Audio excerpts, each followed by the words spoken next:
বন্ধুরা সবাই কেমন আছো, কি করছো? তো আজকেও আবার রাঁধতে তোমাদের আরেকটা রেসিপি আমি দেখিয়ে দেব। আমি যেদিনই যে রান্নাটা করি সেই রেসিপিটাই তোমাদের সামনে তুলে ধরি, হয়তো তোমাদের কাজে লাগবে। তো আর আমার বাড়িতে বেশিরভাগ নিরামিষ, তো নিরামিষ আইটেমটাই আমি তোমাদের একটু বেশি দেখাই, কারণ অনেকেই বলে যে নিরামিষ যেদিন থাকে সেদিনকে খেতে খুব কষ্ট হয়, কারণ নিরামিষটা সবাই পছন্দ করে না। তো আমার রেসিপিগুলো একটু তোমরা ফলো করবে, অবশ্যই তোমরা সেইভাবে করলে ভালো খাবে সেই রেসিপিটা দিয়ে। তো চলো আজকে করব ছানার পাতুরি করব। তো তার জন্য এখানে প্রায় 3 পোয়া মতো দুধ, মানে আসছে বেশি, এখানে দুধ আছে 1 পোয়া কম 1 কেজি। তো দুধটা ভালো করে জাল দিয়ে নিলাম। এবার আমি লেবু দিয়ে ছানাটা কেটে নেব। আমার সামনে লেবু ছিল তাই লেবু দিয়ে ছানাটা করে নিলাম। তোমরা ভিনিগার দিয়েও ছানা করে নিতে পারো। তো যাই হোক, ছানা হয়ে গেছে, এই দেখো। এবার আমি ছানাটাকে ছেঁকে নেব।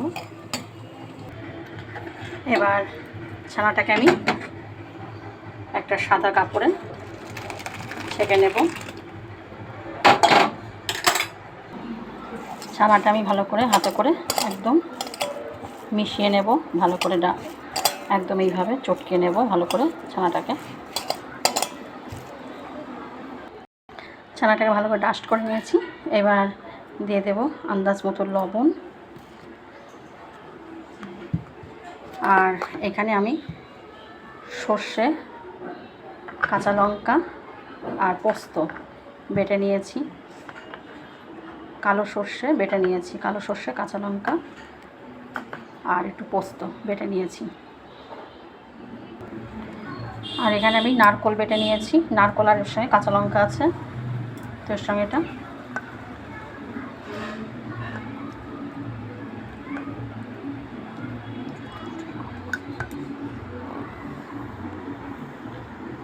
এবার সর্ষের তেল দেব।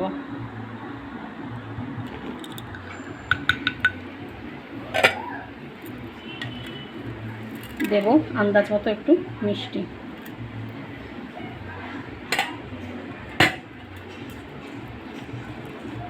এবার এটাকে ভালো করে আমি মাখিয়ে নেব,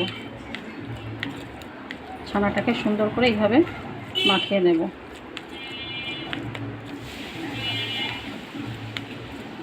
তোমরা নারকোল না থাকলে নারকোল না দিলেও অসুবিধা নেই, নারকোলটা দিলে টেস্টটা ভালো হয়। তোমার এটা মাখানো হয়ে গেছে। এবার কলার পাতা পুর দেব, তো সে কলার পাতাটা আমি একটু সেঁকে নেব। এবার একটা কড়াই বসিয়ে দিয়েছি, কড়াইতে কলার পাতাগুলো আমি একটু সেঁকে নেব।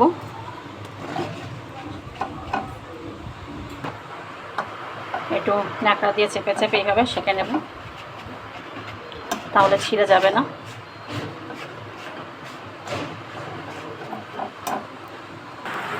এবার কলার পাতা নিয়ে নিয়েছি, তার মধ্যে এবার পনির,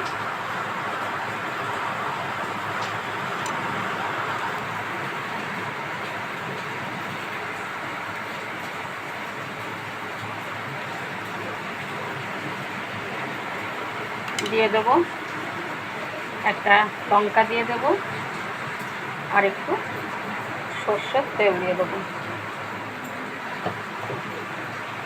এবার এটাকে সুন্দর করে আমি মুড়িয়ে নেব।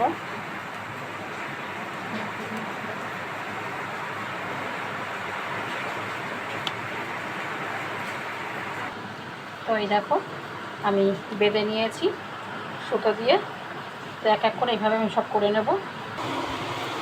তো চলো, রেডি হয়ে গেছে আমাদের পাতায় মুড়ানো, একদম কমপ্লিট করে ফেলেছি। এক এক করে সব ছানাটা আর কি যেভাবে তোমাদের দেখালাম সেইভাবে আমি পাতায় মুড়িয়ে সুতো দিয়ে বেঁধে দিয়েছি।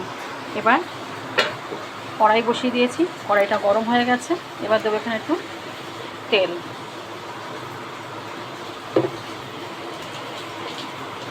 তো তেলটা ভালো করে গরম হয়ে গেলে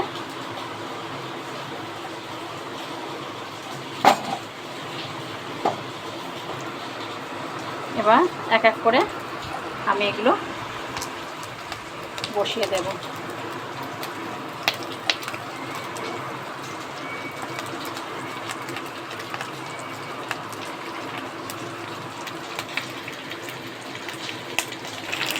এইবার আমি ঢাকা দিয়ে দেব 5 মিনিটের জন্য। 5 মিনিট পরে আবার আসছি। 5 মিনিট পর আবার ফিরে আসলাম। তো আমি এগুলো উল্টিয়ে দেব।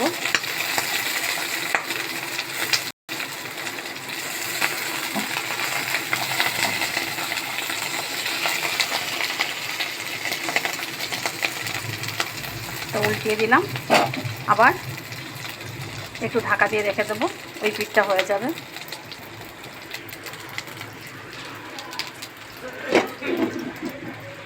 আবার আসছি। তো আবার ফিরে আসলাম। তো দেখো সব হয়ে গেছে, একদম সুন্দর। এবার নামিয়ে ফেলবো।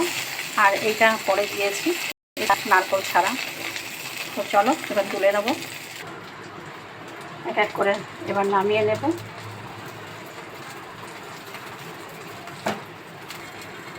রেডি আমাদের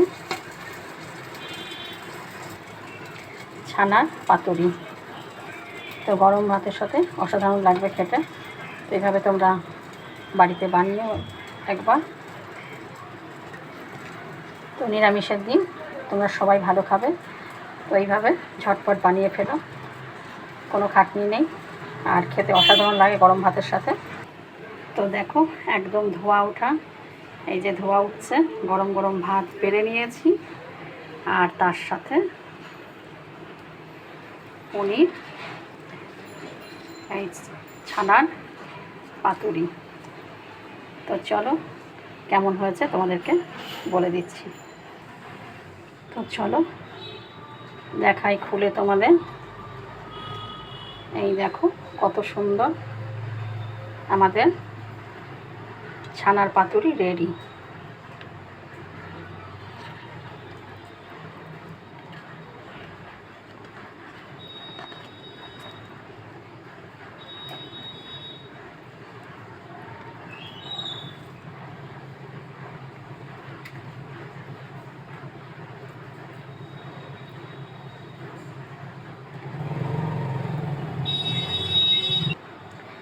একদম গরম গরম ধোয়া ওঠা ভাত, আর এই রকম পনির ভাপা হলে আর কিচ্ছু লাগে না। ভীষণ গরম, তো মাখাতে পারছি না, বুঝতেই পারছো।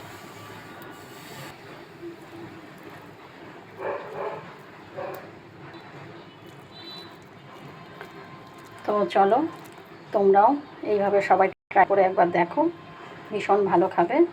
আর মাছ মাংসের কথা মনেও পড়বে না, নিরামিষের দিন একদম হাঁড়ির ভাত উঠে যাবে।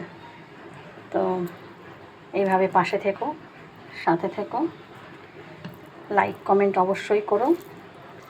আর আমার প্রত্যেক দিনের রেসিপি তোমাদেরকে দিই, তো কেমন লাগে অবশ্যই কমেন্ট করে জানিয়ে পাশে থেকো, সাথে থেকো।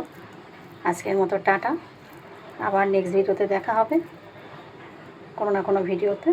সবাই ভালো থেকো, সুস্থ থেকো, টাটা।